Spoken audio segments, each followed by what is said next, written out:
Hi, I'm Dr. Anamika and today we'll learn about hot tooth. Hot tooth क्या होता है? सी कई बार क्या होता है, अगर किसी दांत का रूट कनाल करना हो तो हम उसको इंजेक्शन देते हैं। बट इंजेक्शन देने के बाद भी जब उस दांत पे काम करते हैं तो पेशेंट को बहुत पेन होता है। एंड अगर पेशेंट को बहुत ज़्यादा पेन है तो काम नहीं कर सकते, बिकॉज इंजेक्शन देने के बाद तो पेन कम होना चाहिए या नहीं होना चाहिए।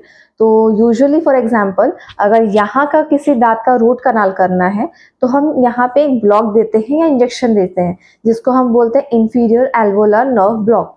तो इस इंजेक्शन देने के बाद आपका जो लिप का हाफ साइड है, फॉर एग्जांपल अगर यहाँ का दांत का रूट कनाल है तो इस साइड का half tongue, half lip and यहाँ का एरिया वो नम हो जाता है या सुन पड़ जाता है।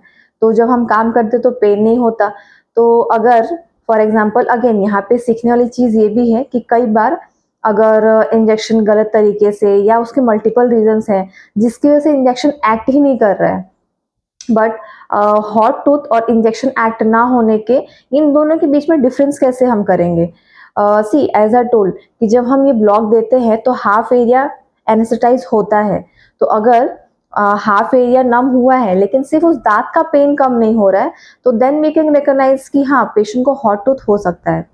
सो इन दैट केस क्या होता है, जो हमारे जो पल्प टिश्यू है उसमें सी फाइबर्स होते हैं एंड उस पे क्या होते हैं, बहुत सारे चैनल्स होते हैं।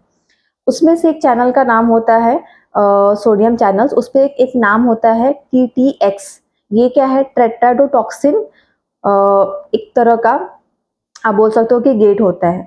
तो जब इसमें न्यूरोट्रांसमीटर या फिर जो भी इन्फेक्शन है या इरिटेंट है, इसकी वजह से ये TTX TTXR में कन्वर्ट होता है।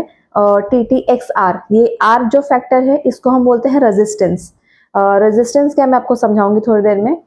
जब ये कन्वर्ट हो जाता है तो फिर जब आपने LA दिया है तो वो एक्ट नहीं करता है। रेजिस्टेंस का मतलब यही है कि फॉर एग्जांपल कोई चीज़ उस पे एक्ट होती है एंड कई बार वो चीज़ उस पे एक्ट नहीं हो रही है। एक्ट ना होने देना इज रेजिस्टेंस। तो जब हम इंजेक्शन दे रहे हैं तो इस रिएक्शन की वजह से जो सी फाइबर है, वो जो इंजेक्शन उससे वो एक्ट मतलब उसको खुद पे एक्ट होने नहीं देता है। मतलब सिंपल वे में कहे तो जो दर्द है उसको कम करने नहीं देता। तो फिर क्या कर सकते हैं?